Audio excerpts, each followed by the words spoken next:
Boa noite, meus irmãos da Escola Jesus Cristo, de outros grupos espíritas, que se tornam realmente o roteiro para a nossa...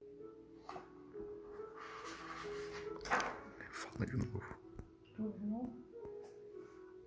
Boa noite, meus irmãos. Estamos aqui hoje, lembrando a nossa amada Escola Jesus Cristo, às sextas-feiras, às 20 horas, reunidos em nome de Jesus, para refletirmos, lembrarmos as suas palavras que são o roteiro da nossa vida. Preparando os nossos pensamentos para a prece, eu vou ler do livro A Vida Conta, de Maria Dolores, psicografado por Chico Xavier, a lição número 11, Traço do Cirineu. O Senhor carregava a cruz dificilmente. A sentença cruel, afinal, se cumpria. Liberto Barrabás, Jesus no mesmo dia era levado à morte, ante a ironia do fanatismo deprimente. Brados, altercações, zombaria, algazarra, o excelso benfeitor, no lenho a que se agarra, curva-se de fadiga, arrasta-se, tressua, escutando em silêncio os palavrões da rua. O cortejo,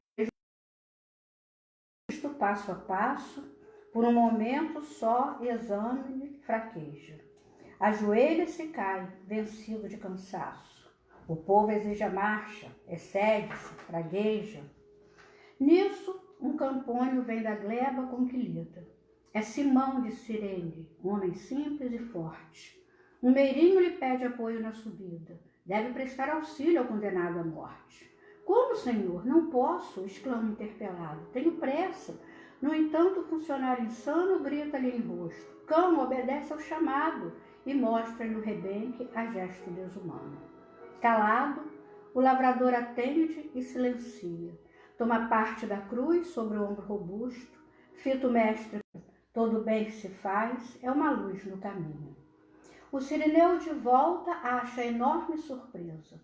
Fala-lhe a filha: ó pai, uma luz veio a mim, agora vejo e falo, acabou-se a tristeza. Tenho a impressão que a terra é um formoso jardim. Simão chora, lembrando a cruz que traz na mente, e reconhece o bem por divino troféu, que mesmo praticado involuntariamente, é uma força traindo a intercessão do céu. E continuando na preparação para a nossa prece, eu vou ler o trecho evangélico que nos cabe comentar hoje, que está no Evangelho de Lucas, capítulo 9, de 23 a 25.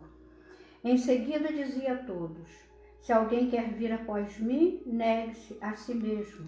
Tome cada dia a sua cruz e siga-me. Pois quem quiser salvar a sua vida, perdê-la-á. Mas quem perder a sua vida por amor de mim, esse a salvará. Pois que aproveita o homem ganhar o mundo inteiro e perder-se ou prejudicar-se a si mesmo. Vamos fazer a nossa prece. Senhor, nós agradecemos este momento em que nos reunimos em prece, em louvor por tudo que temos recebido de Ti, irmãos que se dão as mãos, irmãos que se unem, tentando, Senhor, alcançar-te, a luz, o coração misericordioso, a palavra, no entendimento, a que tenhamos condições de refletir, de assimilar, enfim, Senhor, que possamos aproveitar este momento, aproveitar estas Tuas palavras. Fica conosco, hoje e sempre. Assim seja. Meus irmãos, antes de começar, eu quero situar essa passagem, porque foram apenas 3 versículos lidos, e antes disso, imediatamente antes, Jesus pergunta aos discípulos: quem dizem as multidões que eu sou? E responderam eles: uns dizem João Batista, outros Elias, e ainda outros que um dos antigos profetas ressuscitou. Então lhes perguntou: mas vós, quem dizeis que eu sou? E respondendo Pedro, disse: o Cristo de Deus. Em Mateus, nós vemos que após essa resposta de Pedro, Jesus elogia a sua resposta. Bem-aventurado és tu, Simão Bar-Jonas, porque não foi carne e sangue quem te revelou, mas meu Pai que está nos céus. E pede aos discípulos que não comentam com ninguém. Logo depois, ele faz a previsão do que iria acontecer, diz que é necessário que o Filho do Homem padeça muitas coisas, que seja rejeitado pelos anciãos, pelos principais sacerdotes e escribas, que seja morto e que ao terceiro dia ressuscite.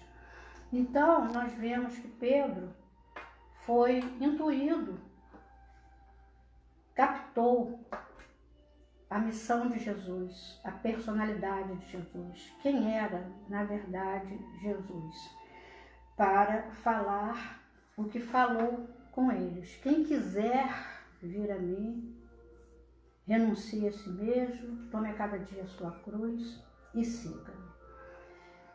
Essas palavras, na verdade, que tão sábias, né, e tão importantes quanto todas as outras que Jesus proferiu, ele fala para nós um roteiro para aqueles que poderiam segui-lo, que quisessem segui-lo, como fazer, uma vez que ele havia previsto o que iria acontecer. Então ele já estava mostrando aos discípulos que fisicamente ele não estaria mais presente, que o seguir não seria mais aquele seguir que estava ocorrendo, porque eles andavam junto com Jesus.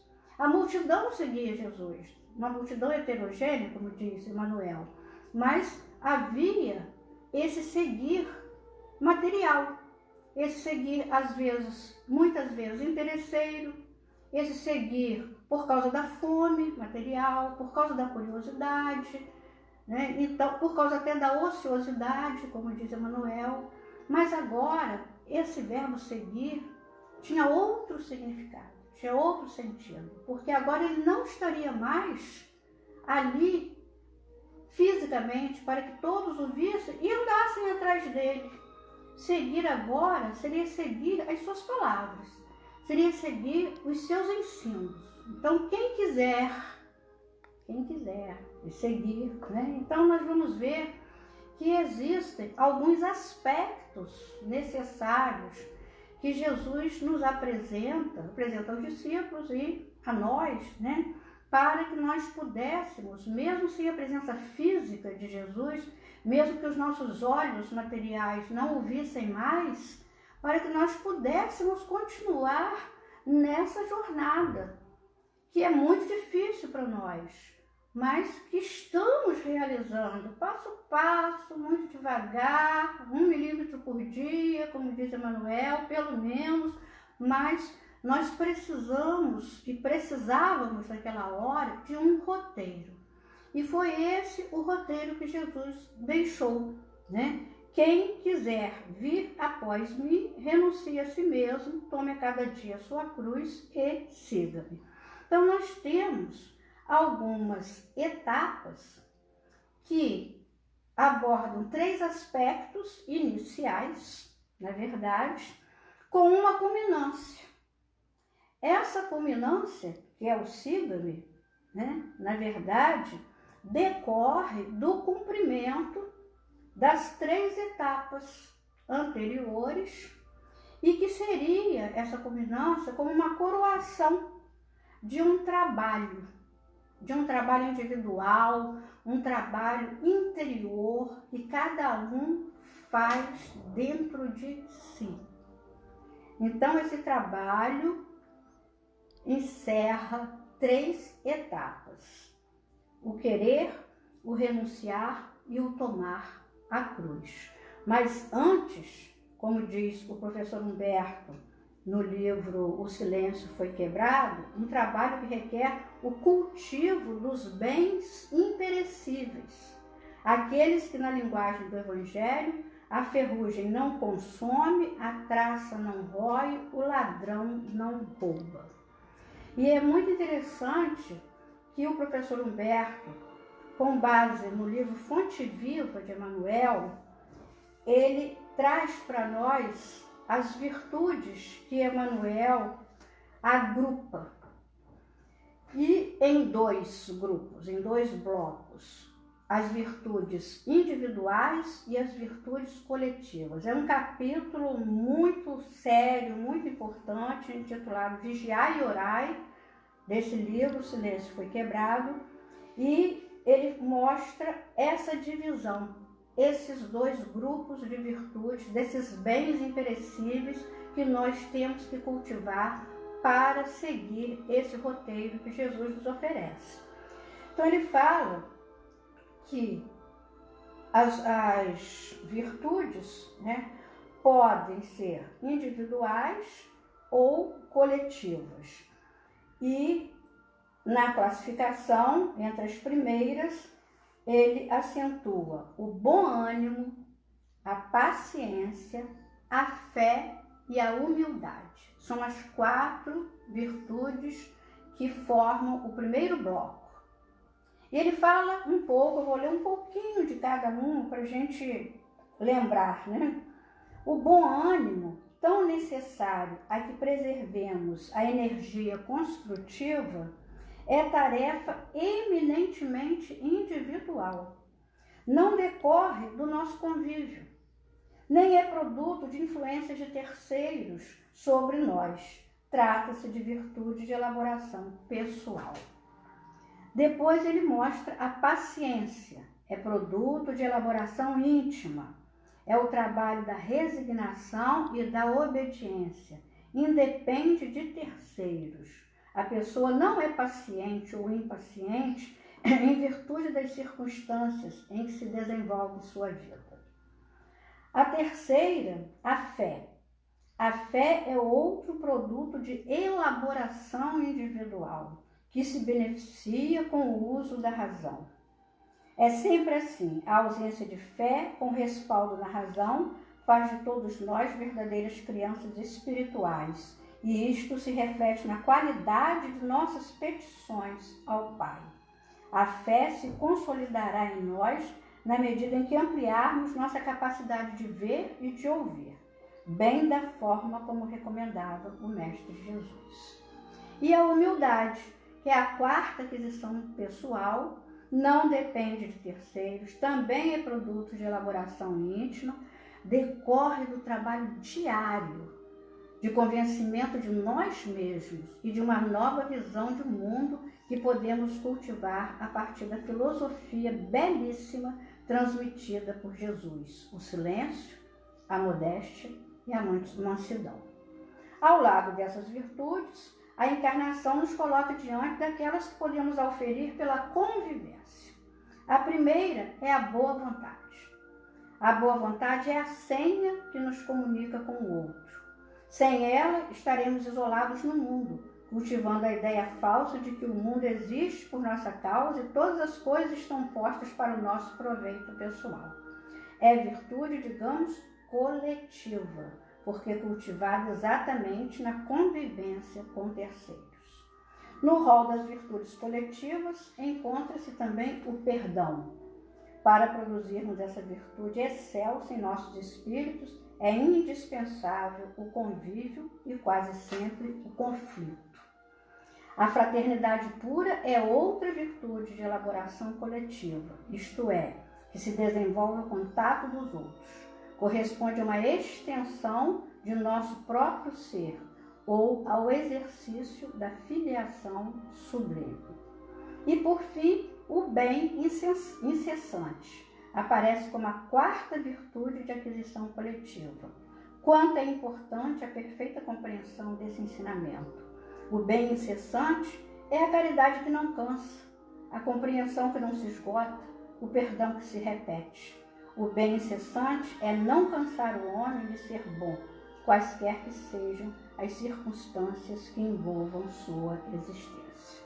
Então, são virtudes que nós temos que observar e cultivar dentro de nós, porque são aquelas que realmente a traça não rói, né? E o ladrão não rouba. Então, de posse desse conhecimento, da necessidade, né, do desenvolvimento dessas virtudes, nós vamos passar agora à observação das etapas que Jesus nos apresenta para que nós possamos segui-lo. Se alguém quer vir após mim, em algumas traduções, se alguém quiser vir após mim, né, renuncie a si mesmo, negue-se a si mesmo. Então, querer. Esse verbo, algumas vezes Jesus usou antes de beneficiar as pessoas das quais ele se aproximava. Ele pergunta ao paralítico do tanque de Betesda: queres ficar são? Ele pergunta ao cego de nascença: o que queres que eu te faça? Mas nós temos um episódio comovente que não é Jesus que pergunta, Jesus responde.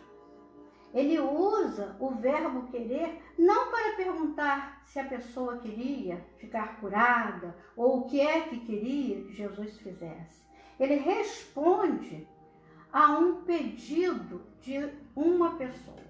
Essa pessoa é o leproso, que o professor Clóvis Tavares, no livro de Jesus para os que sofrem, analisa de maneira linda, emocionante realmente. O próprio episódio já é emocionante, com a análise do professor Clóvis fica mais comovente ainda.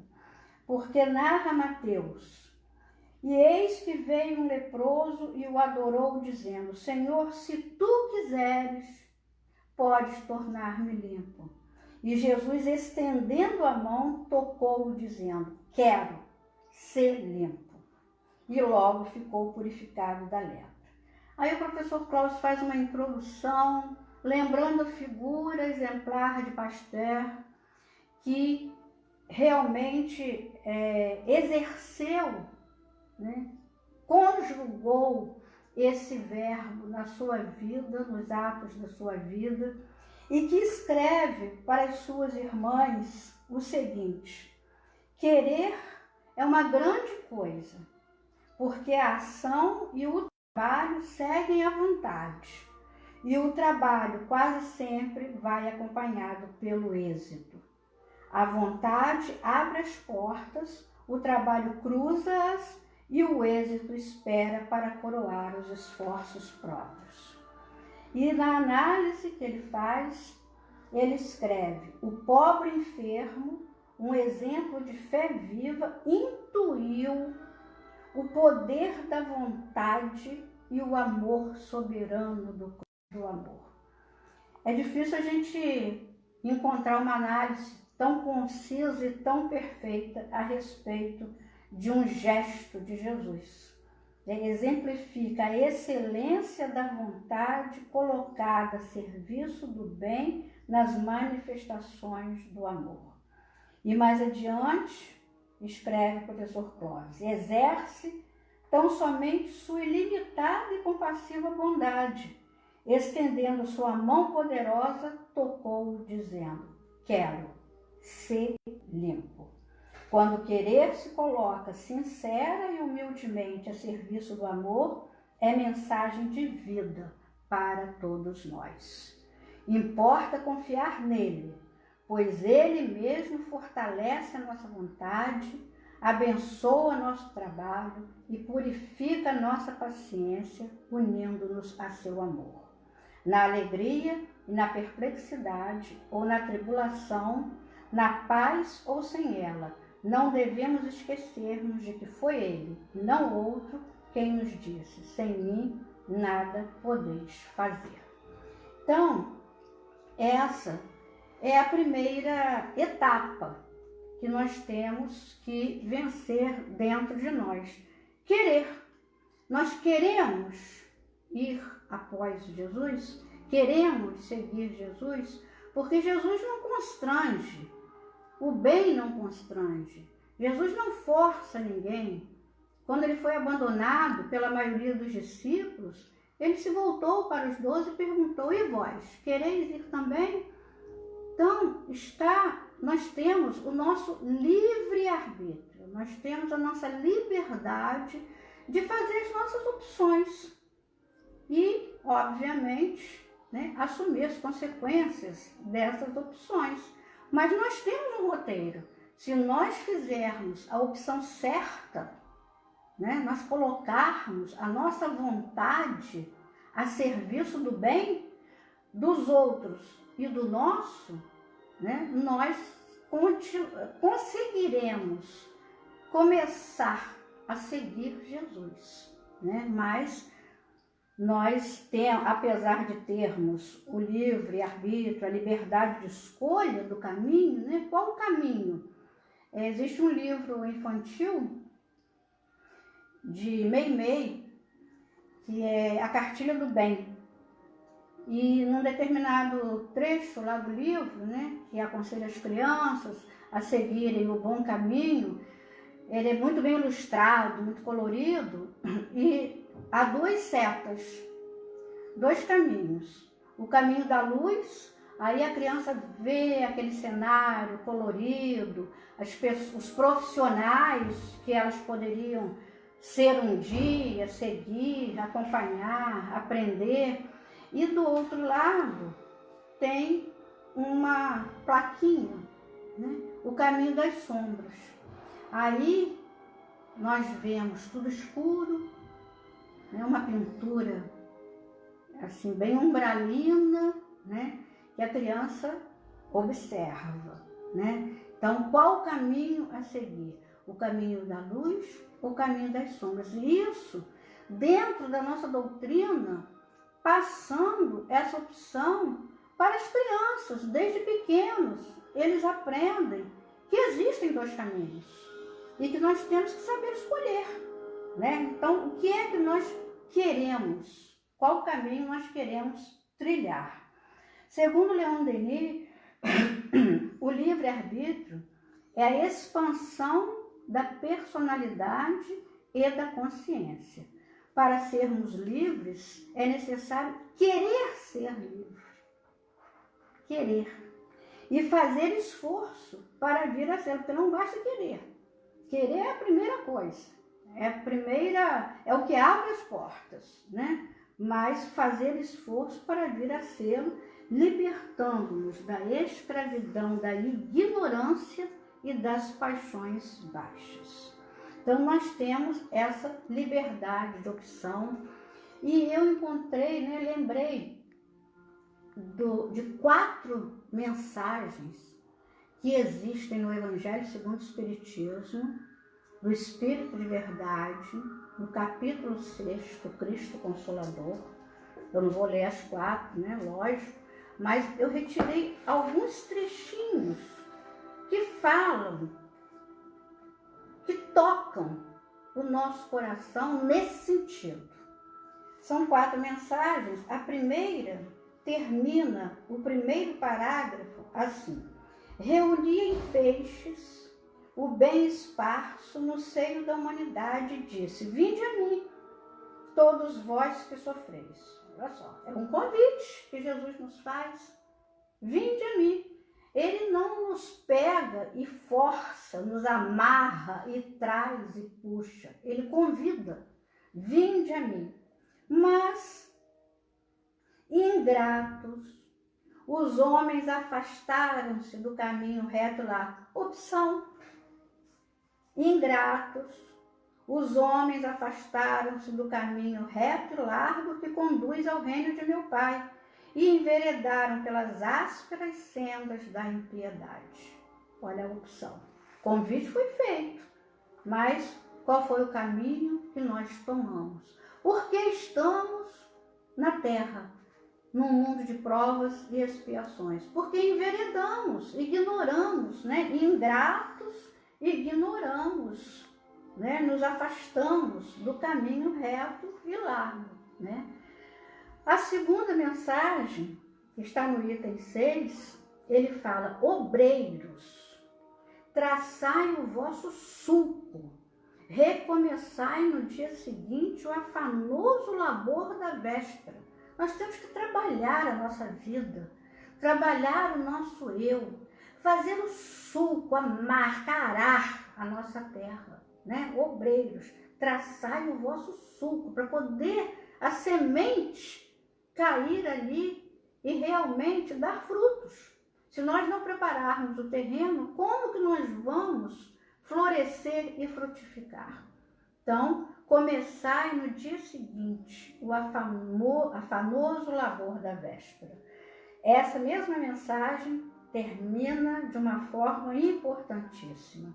Estou convosco e meu apóstolo vos instrui. Bebei na fonte viva do amor e preparai-vos cativos da vida a lançar-vos um dia livres e alegres. Quer dizer, um dia seríamos livres realmente da ignorância, da escravidão, da impiedade, da ignorância, da astúcia. Seremos livres. Então, lançar-vos um dia livres e alegres no seio daquele que vos criou fracos para vos tornar perfectíveis, e que quer que modeleis vós mesmos a vossa maleável argila, a fim de serdes os artífices da vossa imortalidade. Nós termos essa alegria de que nós conquistamos a nossa verdadeira imortalidade, E na terceira mensagem, o Espírito de Verdade fala que no futuro, humildes e submissos ao Criador, pratiqueis a sua lei divina. Amai e orai. Sede dóceis aos Espíritos do Senhor. Então, nós precisamos, antes de mais nada, cultivar aquelas virtudes que estão divididas em 2 grupos, A humildade, a paciência, o perdão, nós precisamos, E continuar o nosso trabalho da véspera, porque nós não podemos parar no meio do caminho. Então, se estamos sofrendo, se estamos, por vezes, recebendo duras lições, nós precisamos pensar por que nós estamos recebendo essas lições. Por que nós estamos nessa sala destinada aos alunos em recuperação? Porque é assim que nós nos encontramos, Nós precisamos estudar mais o nosso próprio eu, nós precisamos estudar mais as palavras de Jesus, precisamos nos voltar mais para a espiritualidade. Os antigos diziam, primeiro o dever, depois o lazer. Eu ouvi muito isso na minha infância, e é verdade, Nós temos brincado muito com a vida, então nós precisamos olhar o nosso dever espiritual, nosso dever, nosso compromisso com o Cristo. Precisamos trabalhar o nosso eu, Então, esse querer, é importantíssimo, porque é o primeiro verbo. O segundo é o renuncie, é o negar-se a si mesmo. Renuncie a si mesmo, tome a cada dia a sua cruz e siga. Diz Emmanuel no livro Pão Nosso, no capítulo Boa Vontade. A humildade, começando pela humildade, foi aquela primeira bem-aventurança que Jesus se referiu. Bem-aventurados os pobres de espírito. Começa pela humildade, né? A humildade conquista o amor. O amor gera renúncia. A renúncia atinge a luz. A luz realiza o aprimoramento próprio. É uma sequência. É uma gradação. Quando que nós vamos alcançar o nosso aprimoramento, que é seguir Jesus, seguir os passos dele? Quando? Quando a nossa humildade conquistar o amor, quando o nosso amor gerar a nossa renúncia, quando a nossa renúncia atingir a luz, porque a luz vai realizar o aprimoramento próprio, né? André Luiz fala que renúncia com Jesus não quer dizer deserção. Muita gente pensa renunciar, quer dizer desistir. Não, né? Renúncia com Jesus não quer dizer deserção. Expressa devotamento e amor, porque é renúncia do nosso egoísmo, do nosso próprio eu em função do outro. Negue-se a si mesmo, renuncie a si mesmo em função do outro, em função da vida, né? Nós sabemos que o primeiro, né, e maior exemplo de renúncia que nós temos foi do próprio Jesus. Renunciou à luz, ofuscou sua luz, né, se materializou, encarnou neste mundo para nos trazer o seu evangelho de amor, de redenção, para nos salvar da nossa inferioridade, para nos ensinar a segui-lo, né? E nós temos, né, que renunciar ao nosso orgulho, né? Então, vamos substituindo o orgulho pela humildade, vamos substituindo a mentira pela verdade, né? E vamos, assim, fazendo aos poucos, limpando os cômodos da nossa casa espiritual, né? Na verdade, nós temos uma necessidade para efetuar essa renúncia de uma coisa muito difícil, que é nós nos conhecermos. Por quê? Se nós, é como um médico, né? Se o médico não faz o diagnóstico correto do que aquele paciente seu está passando, como que ele vai dar o remédio indicado, o remédio que vai curá-lo? Então ele precisa conhecer a doença. É isso que nós precisamos fazer. Nós precisamos conhecer as nossas doenças para poder renunciar a elas. Porque se eu não acho que eu sou orgulhosa, como que eu vou trabalhar em função da minha humildade? Não, eu não sou orgulhosa, por que eu tenho que começar a pensar em ser humilde? Eu sou humilde. Aí já é uma demonstração de que é orgulhoso, né? Então, nós precisamos seguir aquelas palavras de Sócrates: conhece-te a ti mesmo. Nós precisamos nos conhecer. Nós precisamos olhar para dentro de nós e não para o outro. Nós precisamos ver a trave que está nos nossos olhos e não ficar olhando o argueiro que está no olho do nosso próximo. Só assim nós podemos começar a retirar, né, as sombras do nosso eu, né? Existe um poema de Carlos Drummond de Andrade, todo mundo conhece, né?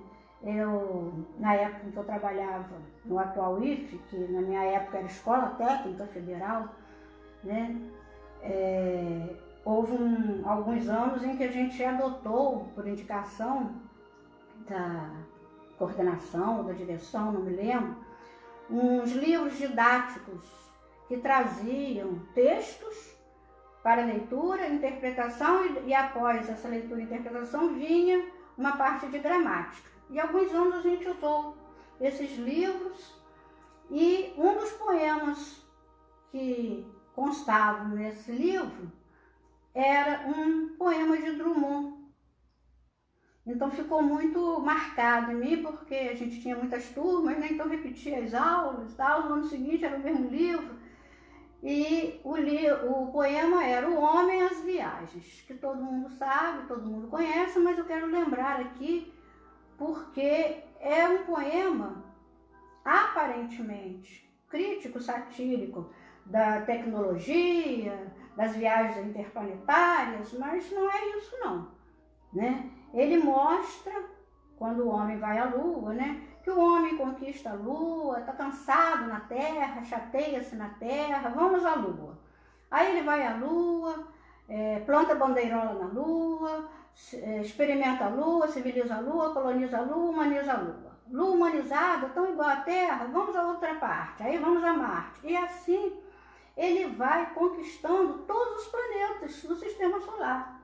Vamos a Marte, Marte também ficou entediado de conhecer Marte, não tinha o que fazer, foi a Vênus, de Vênus foi a Júpiter, de Júpiter ele foi até o Sol. Ele conquistou todos os planetas do sistema solar.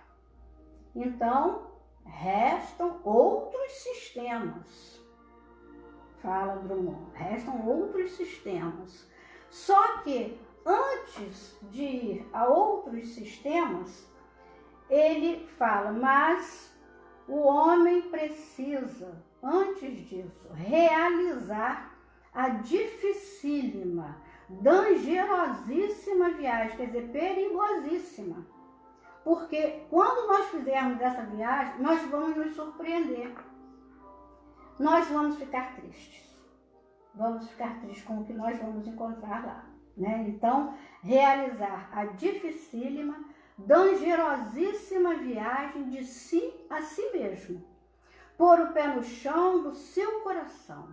Experimentar, colonizar, civilizar, humanizar o homem, descobrindo em suas próprias inexploradas entranhas a perene e suspeitada alegria de conviver. Inexploradas entranhas. Nós não exploramos o nosso eu, não queremos saber o que tem lá dentro. Então, nós precisamos descobrir nas nossas inexploradas entranhas a perene e insuspeitada alegria de conviver. E ele separa o prefixo com e viver. Viver com o outro, né? Viver com o outro, em solidariedade, em fraternidade. E ali com o outro, nós vamos realizando, vamos cultivando essas virtudes de elaboração coletiva e não de elaboração íntima, né? Então, nós precisamos, são as nossas inexploradas entranhas, né? E a renúncia, então, vai começar na hora em que nós nos conhecermos, na hora que nós percebermos lá o egoísmo, o orgulho, né? A tendência à calúnia, à difamação, ao materialismo. Na hora que nós começarmos a observar essas manchas no nosso eu, nós vamos trabalhar para retirá-las, porque elas nos causam dores.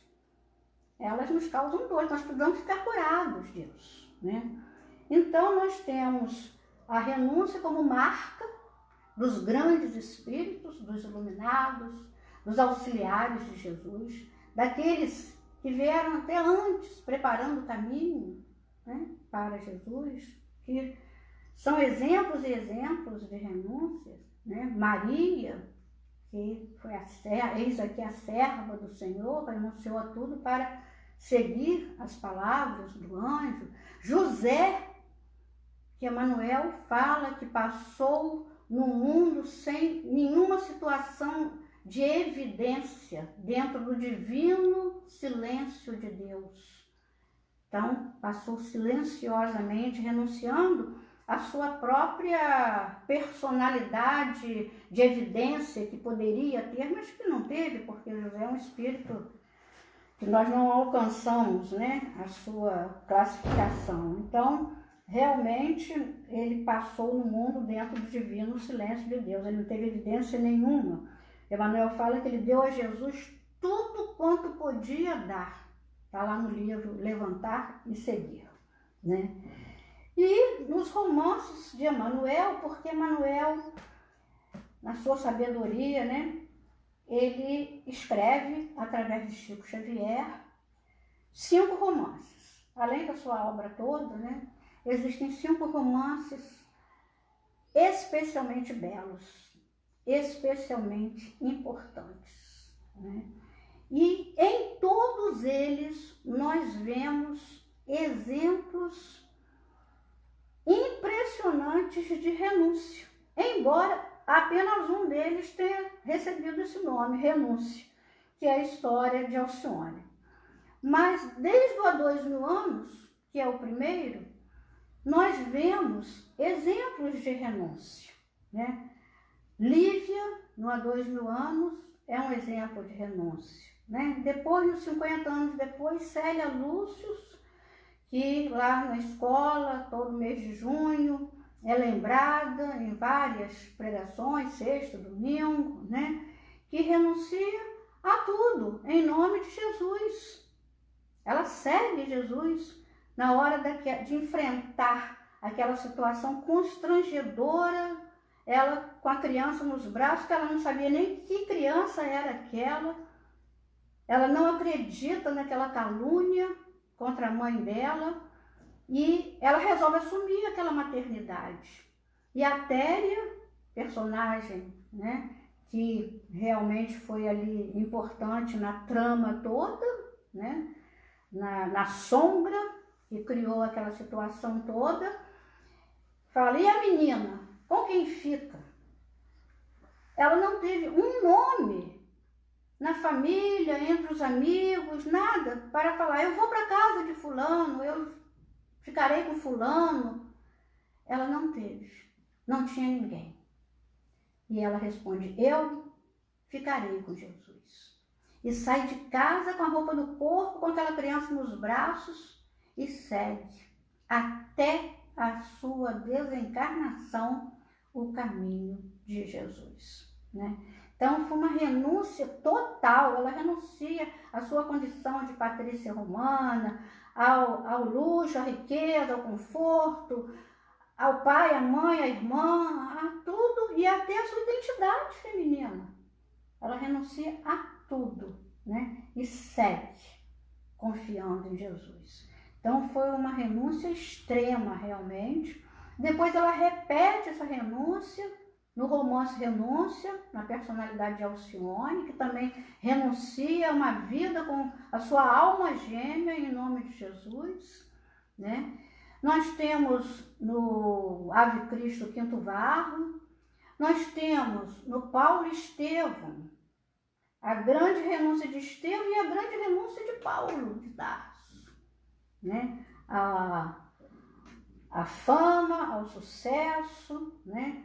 Aquela vida, né, de opulência e para seguir o Cristo. Então, os romances de Emmanuel são verdadeiros exemplos de renúncia que nós encontramos, né?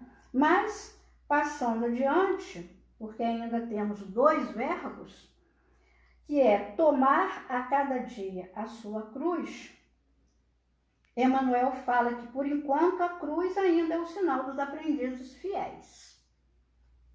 Temos que carregar a nossa cruz e, se somos fiéis, se formos fiéis, nós realmente tomaremos a nossa cruz. Sem revolta, sem reclamar, sem acusar, sem questionar. Por que, Senhor? Né? Então, nós seremos fiéis se nós tomarmos a nossa cruz, que é nossa, não é de ninguém.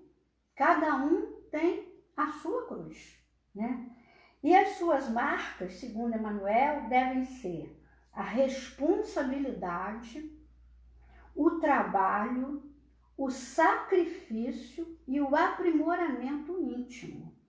Olhem lá, desde o início, a gente vendo o objetivo do aprimoramento íntimo, que é esse o nosso grande objetivo, nós temos que nos aprimorar, né? Então, qual a marca dos aprendizes fiéis, da cruz, né? Dos aprendizes fiéis? Responsabilidade, trabalho, sacrifício e aprimoramento íntimo. Sem elas, é possível que amemos profundamente o Mestre. Ele não está duvidando que mesmo se nós não tivermos essas 4 características, que nós amemos o Cristo. Não duvida disso. Mas é possível que amemos profundamente o Mestre. Mas é quase certo que ainda não nos colocamos junto dele na jornada redentora. E aí a gente se lembra desse trabalhador do campo, né, que é Simão de Cirene, que toma a cruz junto a Jesus e que, na verdade, é o após a Jesus. Existem 2 quadros de Tiziano, um até foi a imagem de uma das mensagens que nós distribuímos numa Semana Santa, que é Simão, representa Jesus com a cruz no ombro, e Simão de Cirene um pouco atrás de Jesus, segurando aquela parte que vai após o ombro. E a gente fica se questionando, né? Qual foi a parte que Simão de Cirene tomou para ajudar Jesus? E Emmanuel, num dos seus livros, que eu não sei se é Fonte Viva, ele tem uma mensagem intitulada Após Jesus. Né? E no Evangelho também está após Jesus, depois, atrás. Ele foi atrás de Jesus e é isso que nós temos que fazer. Então, são 2 pinturas lindas de Tiziano. Né? Vocês podem achar na internet. Uma é Simão e a cruz, ou Cristo e a cruz, Simão de Cirene e a cruz, Jesus carregando a cruz. Todas as 2 são de Tiziano, né? Que mostra que Simão de Cirene veio após Jesus, né? E no Evangelho está narrando assim, né? Simão de Cirene após Jesus. Isso é muito importante, né? E aí eu me lembrei, até comentei com o Flávio hoje, de uma mensagem que foi recebida no grupo Emmanuel, enviada pelo espírito Simão, que é um espírito amigo da escola, que está presente no grupo Emmanuel desde a década de 90, intitulado A Cruz, que eu vou pedir licença para ler. Apanha tua cruz resignado e carrega de semblante iluminado. O madeiro, quando seco, é mais leve, e a senda de dor, com fé, é breve. Não penses que estás desamparado. Sirineus caminham ao teu lado. Cada passo que dás, mesmo sangrando, tem doce e amigo braço te amparando. Caminha e desperta um novo dia. Cultiva a flor do amor e da alegria. Enfeitando de flores tua cruz, estarás caminhando com Jesus. Então, quando Emmanuel fala que ainda não nos colocamos junto dele na jornada redentora, como Simão de Cirene, né, se coloca, nós poderemos começar, né, a pensar que Jesus está ao nosso lado, caminhando conosco, e vamos procurar enfeitar essa cruz com amor e com alegria por estarmos caminhando, com alegria por termos recebido esse Consolador que Jesus nos prometeu, com alegria por estarmos evoluindo, com alegria por termos Jesus. Né? Então, enfeitando de flores tua cruz, estarás caminhando com Jesus. Né? E, finalmente, o verbo seguir, que é o verbo mais difícil, porque requer tudo isso, né? E que entre o tomar a cruz e seguir, Jesus deixa implícito a presença de um outro verbo. levantar. Porque nós só seguiremos se nós levantarmos, né? Estivermos de pé para seguir Jesus. Então, entre tomar a cruz, né, e andar e seguir Jesus, nós temos que levantar. Que é, na verdade, o que Emmanuel comenta no livro Segue-me, mostrando quantos se levantaram. Inclusive, existe um livro com esse título, Levantar e Seguir, que é onde está o texto onde Emmanuel fala de José, intitulado José da Galileia, texto muito bonito. Então, é necessário levantar para seguir Jesus, segundo Emmanuel. E ele cita alguns exemplos. André e Tiago deixam as redes e seguem Jesus.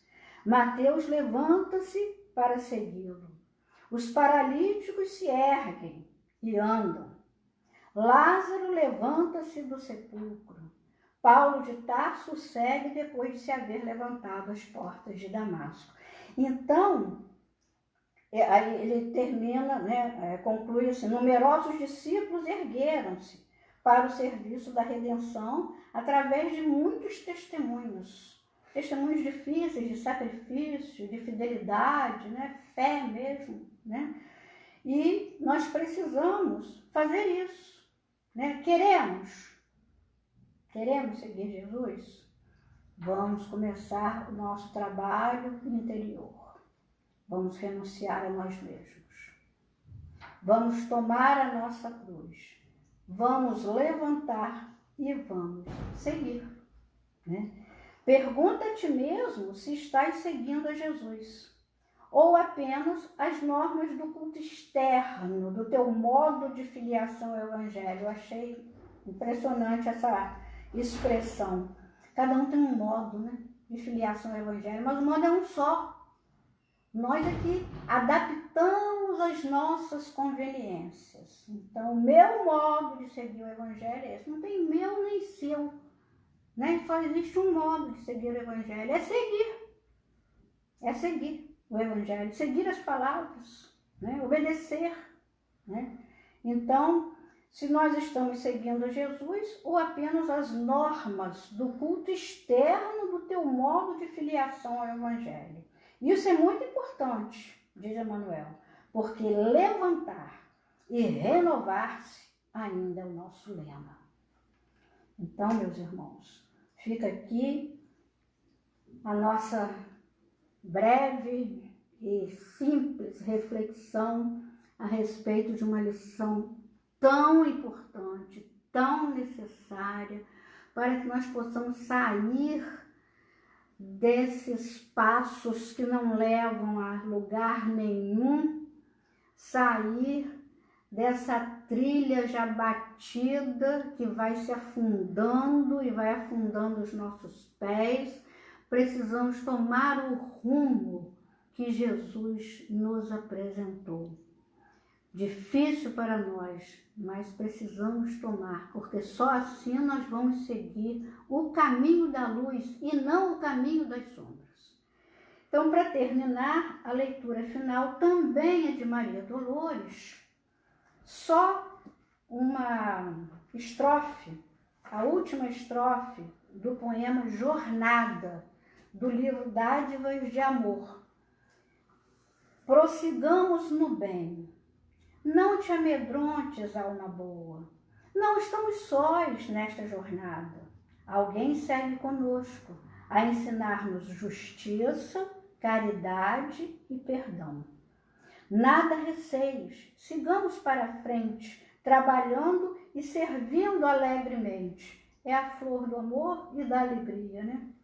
Esse alguém que nos segue passo a passo, sem exigência e sem cansaço, dando-nos paz e luz, acima dos problemas e das crises, apagando os momentos infelizes. Esse alguém é Jesus.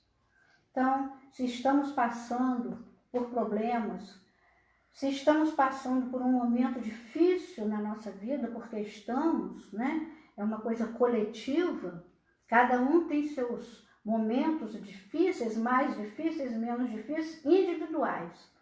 Mas existem os momentos mais difíceis coletivos.